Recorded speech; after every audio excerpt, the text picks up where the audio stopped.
Physical Gold Fund presents The Gold Chronicles with Jim Rickards. Insights and analysis about economics, geopolitics, global finance, and gold.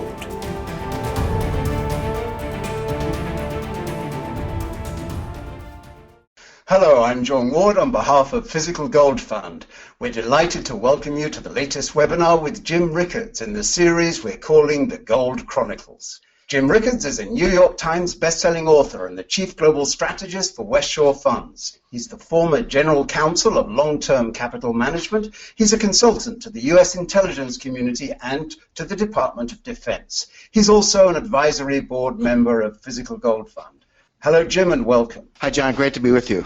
And we also have with us Alex Stanczyk, the managing director of Physical Gold Fund. Hello, Alex. Hi, John. Great to be here. We have some very exciting topics to discuss today, so looking forward to getting into it. We certainly do. Alex will be looking out for questions that come from you, our listeners. So let me just say that your questions for Jim Rickards today are more than welcome. You can post them at any point during the interview. You'll see a box on your screen for typing in your question, and as time allows, we'll do our best to respond to you. Now, just a word about Q&A, because we want to emphasize today that we really value the questions that you send us, and we decided to increase the portion of time each month to your questions. But today we will begin with an interview covering some very significant market developments that we've been seeing since our last webinar. So, talking of which, Jim, it seems like the West is finally waking up to gold. Let me quickly list off just some of the factors. We've seen a roughly 20% rise in the dollar price of gold since the beginning of the year. We've seen a dramatic, less reported, but a dramatic increase in gold buying by institutional investors. By reports I've seen, over 13 billion in net inflows this year compared with 2.5 billion net outflows in the last quarter of 2015. But not only that, there's a change in the conversation. We're seeing big names in the financial world coming out with positive statements about gold. People like former IMF chief economist Kenneth Rogoff and billionaire fund managers like Paul Singer, Stanley Druckenmiller, Jeffrey Gundlach, and institutions like JP Morgan's private bank and the massive investment firm PIMCO. And we'll talk about some of their particular pronouncements later in this interview, but just to begin with, Jim, stepping back to look at the big picture, what's driving this turn in the market? I wondered, has everyone started reading your latest book, The New Case for Gold?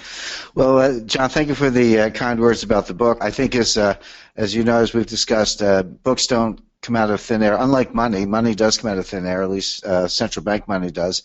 But books don't. They have a very long lead time. So we've all been working on this book for over a year. There was no way to know a year ago that we would have a publication date in the strongest performing quarter for gold in over 20 years. So that was, cannot take credit for that. It was fortuitous or serendipitous, but certainly the timing's been good, and the book has received a very good reception. But you're right, there's definitely a change in the conversation, a change in the environment, and it's not just the price. Yeah, the price action has been good.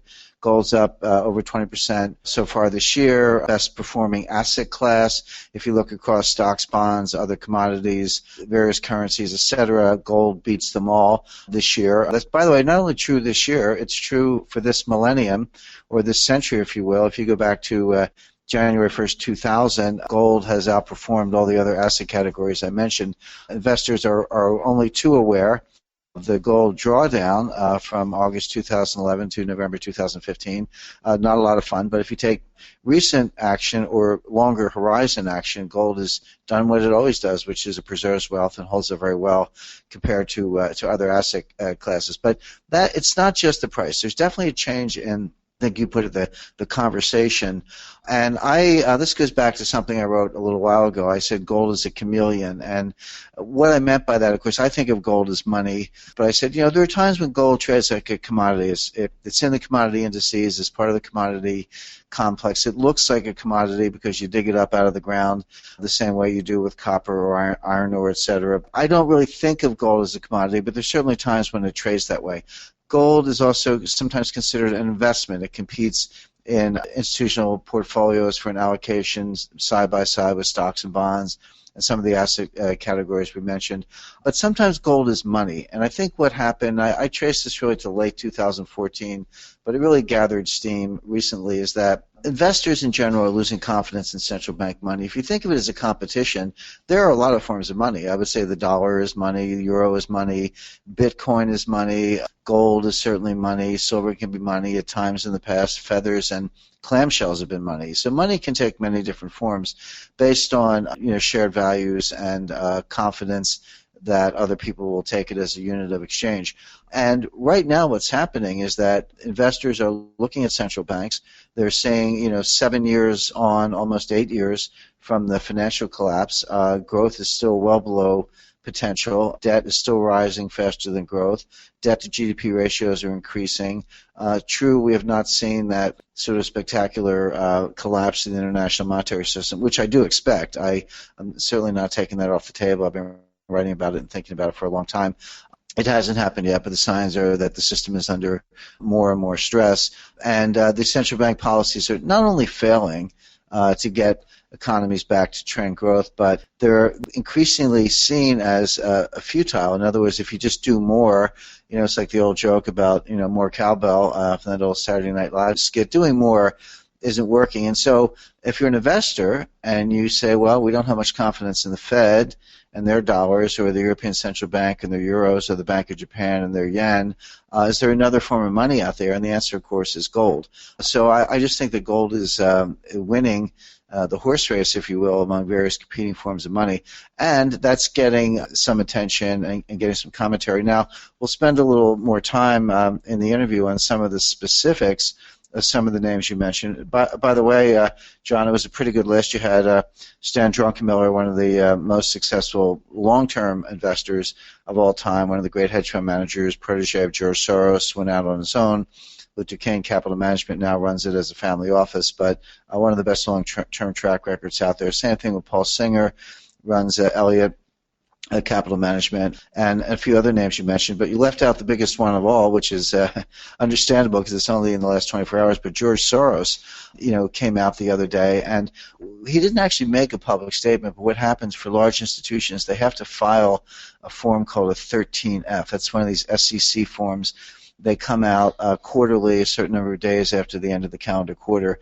And depending on your size, if you're above a certain size, you have to actually disclose what you're holding. So the Soros 13F came out, and analysts had a look, and what they saw was that he had decreased his stock market bets 37% and increased his gold bets very significantly. In particular, bought a very large stake in Barrick Gold, which is either the first or second largest, I think it might be the first largest gold mining operation in the world, Canadian company. Interestingly, the chairman of Barrick Gold is John Thornton, former co-CEO of Goldman Sachs, and very well connected in China, very close to the Chinese.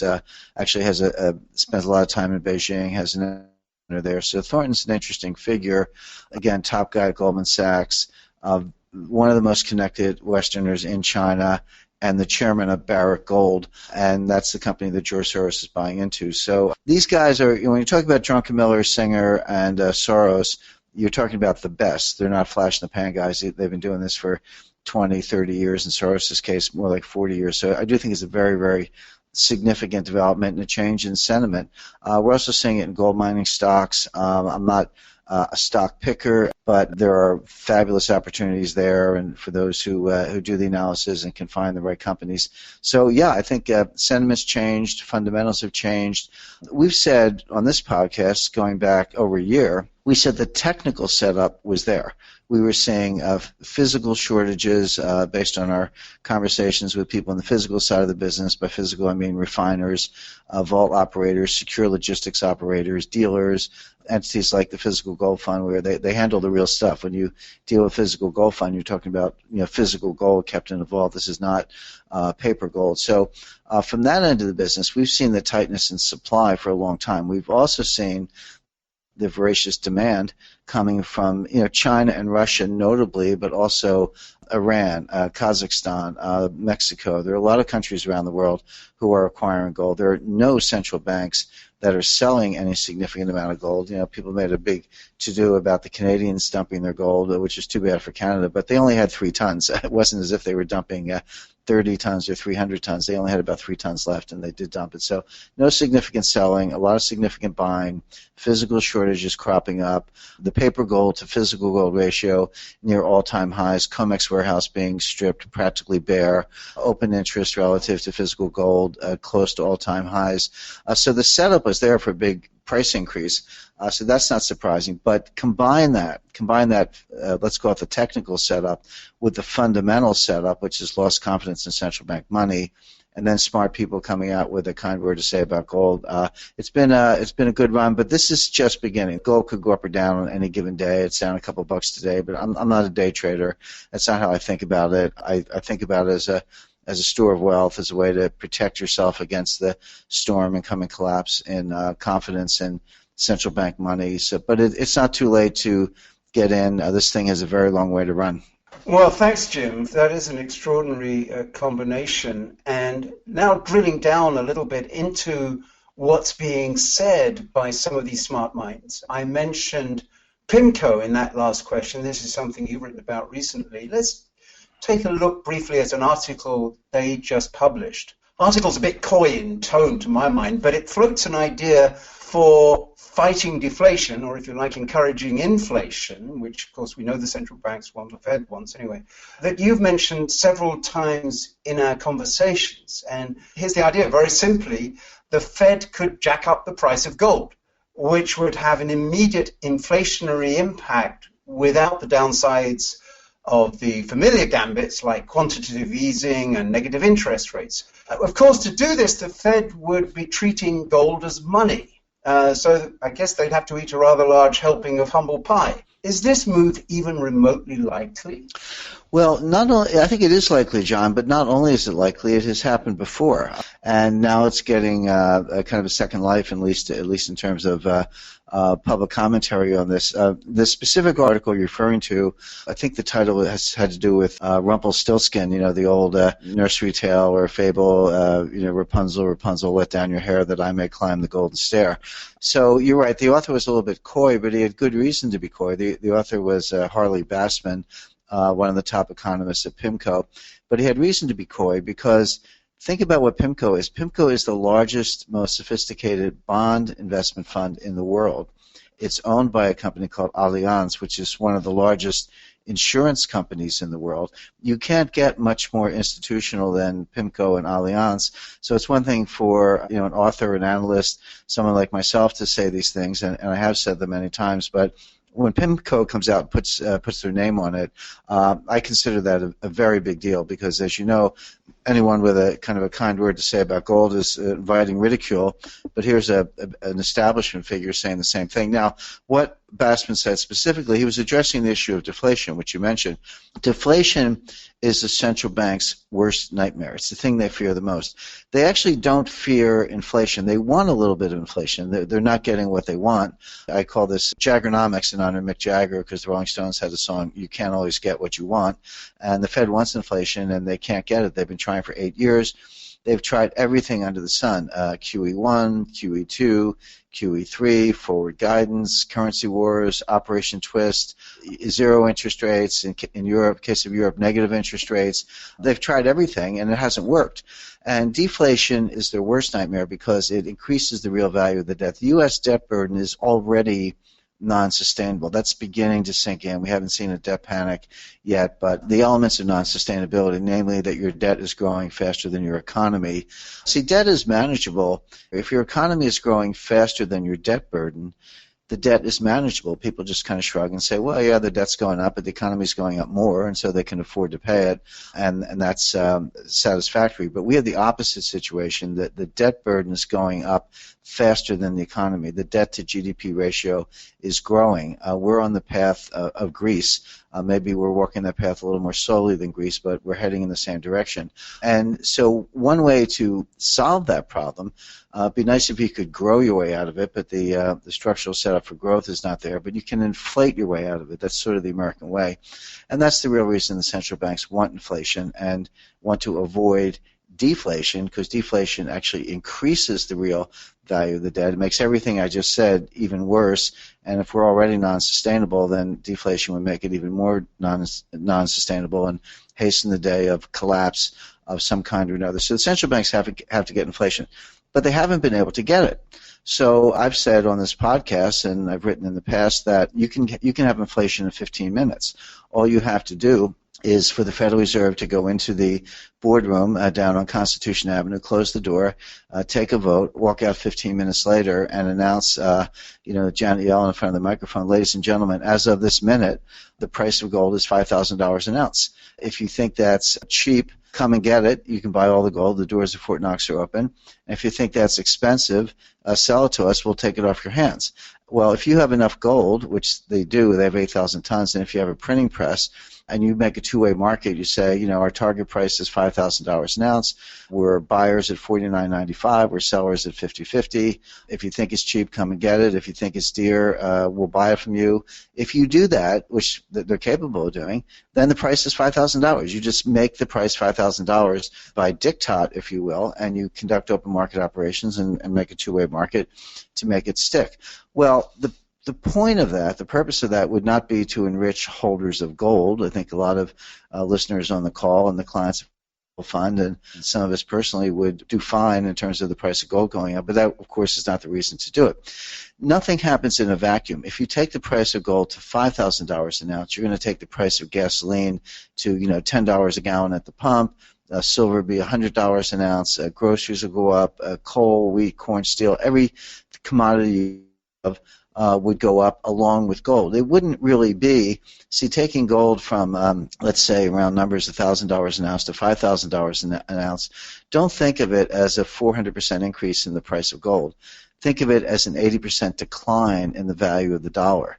If you hold an ounce of gold constant as a unit of weight and increase the dollar price 400%, you haven't changed the value of gold. What you've done is you've destroyed the value of the dollar. That's what inflation is. That's almost the textbook definition of inflation.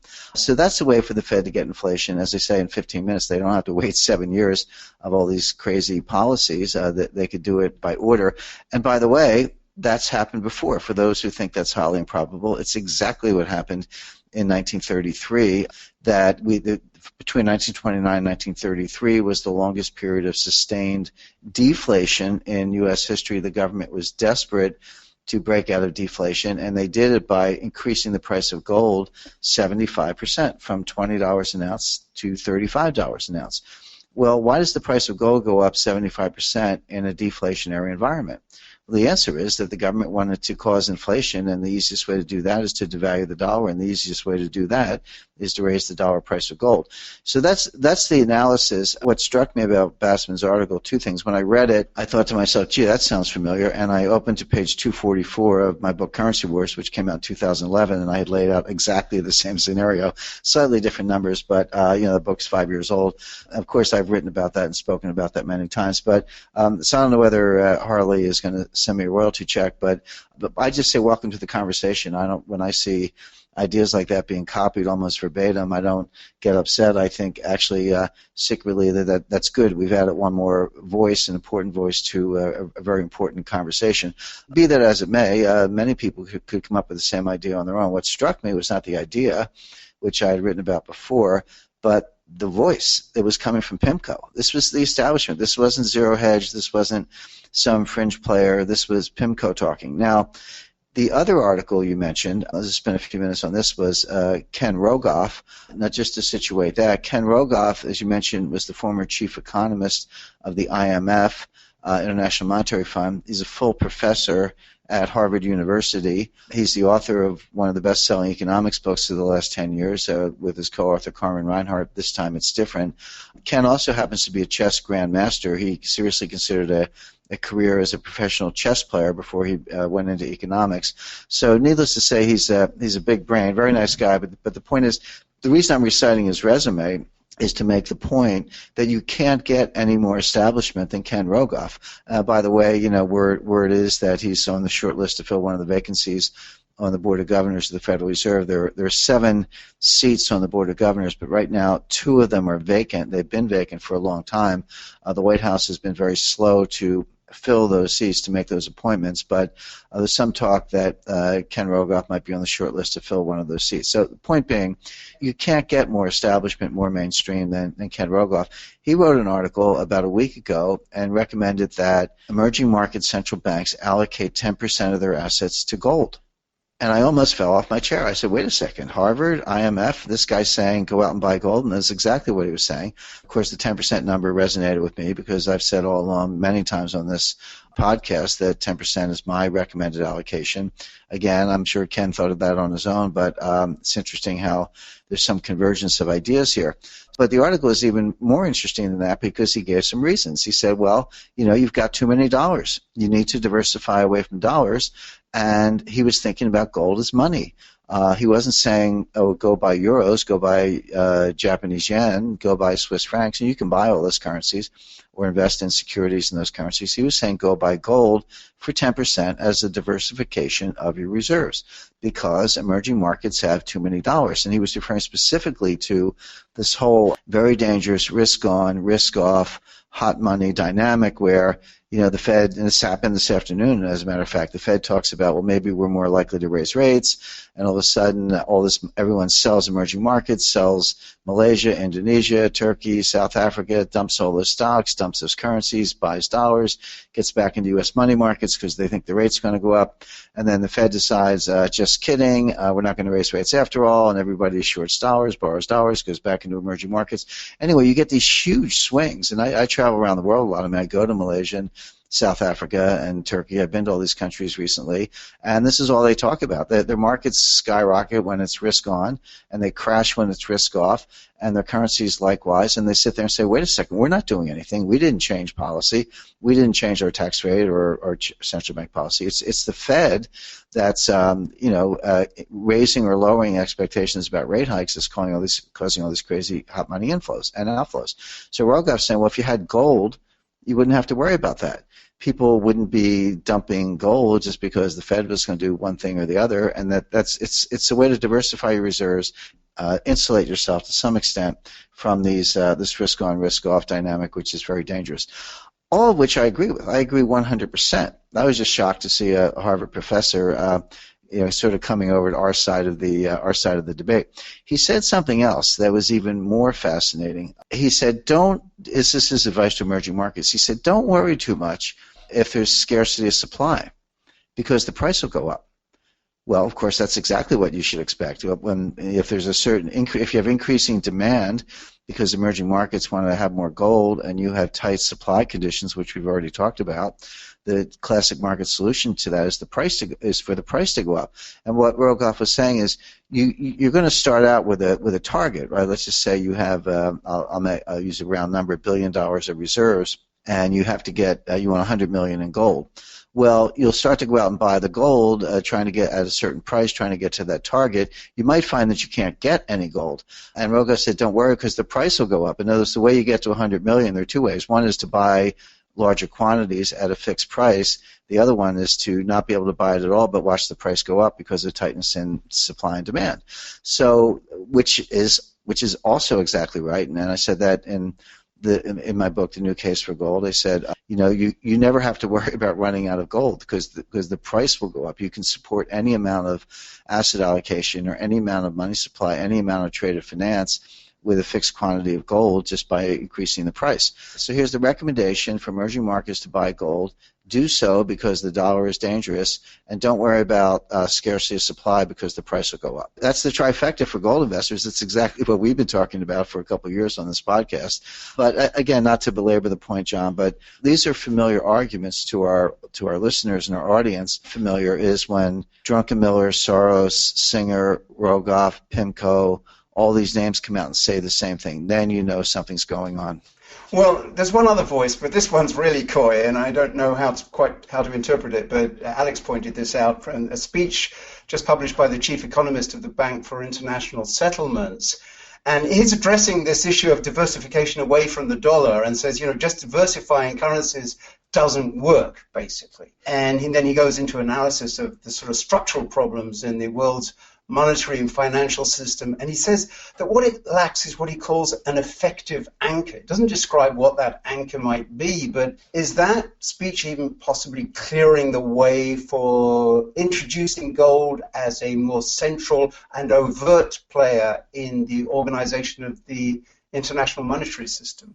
There's no doubt about it, and you're referring to Claudio Barrio, who's the head of monetary economic research at the Bank for International Settlements, so-called BIS. For listeners who may not know, the BIS is the central banker's central bank. Now, I've often referred to the IMF, the International Monetary Fund, as the central bank of the world because they have this money printing function, which they do, but the BIS is even older than the IMF. It's based in Basel, Switzerland. It was created in 1930.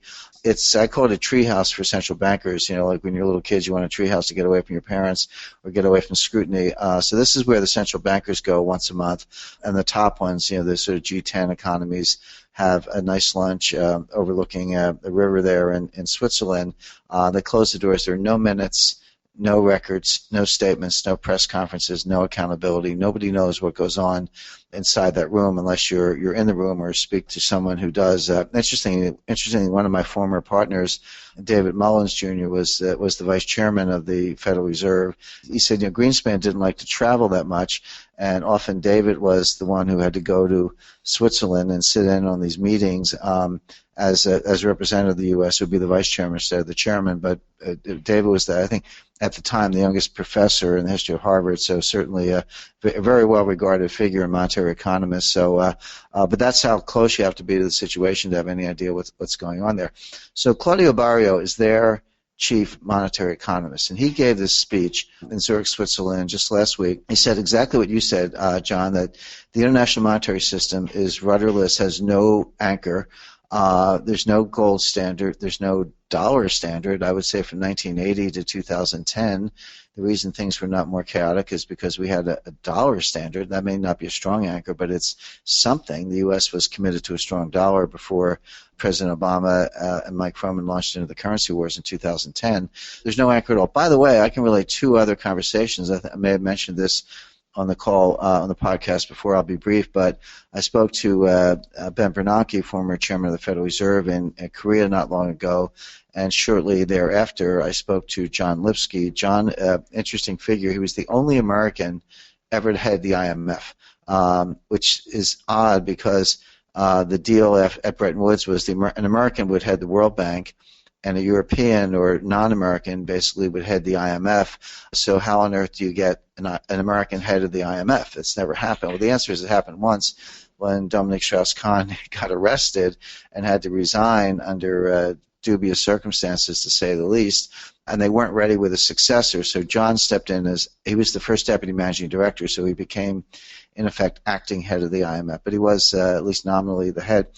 I spoke to both of them, so head of the Fed, head of the IMF, 9,000 miles apart, two separate conversations, and they both used the same word to describe the international monetary system. They both said it's incoherent, and I knew they didn't rehearse that for my benefit. I knew that was in the air, and incoherent just means no anchor, no rules of the game, and that's exactly what Claudio Barrio said last week. So basically the whole world wakes up, and every day is jump ball. Every day is jump ball. We don't know what currencies are worth. We don't know who's up. We don't know who's down.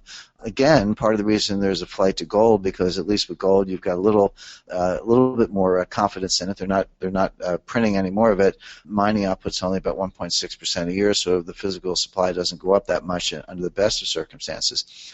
But Barrio said an interesting thing. He said, well, the international monetary system is, he said, incoherent. There's no anchor. You're exactly right. He referred to the SDR, the special drawing right. That's the world money issued by the IMF. And he said, because other speakers, this was a monetary conference, all-day event, and there were other speakers, including William Dudley, the president of the Federal Reserve Bank of New York. And Barrio made reference to the fact that some of the speakers were referring to SDRs. And he said, why is the SDR any more of an anchor than anything else? What's the anchor for the SDR? which I think is a very good question. He didn't answer the question. He just raised it rhetorically. But, of course, there is no anchor, and left hanging in the air is gold. Gold has been an anchor. Interestingly, when the SDR was created, when the special drawing right was created, a funny name, by the way, but just think of it as world money. It's really easy to understand. An SDR is world money printed by the IMF. IMF is a printing press. They can print these SDRs and hand them out. So don't let the funny name or the initials SDR throw you off. It's just world money printed by the IMF, comes out of thin air, handed out to the members, gets used just like any other kind of money. It's not that hard to figure out. But interestingly, when the SDR was invented in 1969, it was convertible into gold. The definition of an SDR was a fixed weight in gold. They actually called it paper gold. It was meant to expand reserves at a time when the U.S. was still on a gold standard. Well, they got rid of that within 2 years. When the U.S. abandoned gold in 1971, the IMF abandoned the gold linked to SDRs very shortly thereafter. I forget the exact date, but it was sometime around 1972 or so. So now the SDR is just another fiat currency. But, and I've hypothesized this in my books, in particular Chapter 11 of The Death of Money, you could have a gold-linked SDR. You could have an SDR that would have some reference to gold. That would address Barrio's argument. And obviously, once you do that, if you want to avoid deflation, you're talking about much, much higher prices for gold. I've said publicly I expect gold to go to $10,000 an ounce, which I do. When I say that, it's not a number I pull out of the air just to attract attention or be provocative. It's actually the implied non-deflationary price. It's actually the lowest price that gold would have to be in a gold standard to avoid deflation. Any lower price for gold, any lower dollar price for gold would be deflationary. It would be a blunder. It would throw the world into a recession, if not a full-blown global depression that you couldn't get out of. So I'm not saying that you have to have a gold standard. I am saying that if you have a gold standard, you've got to get the price at least at $10,000 an ounce.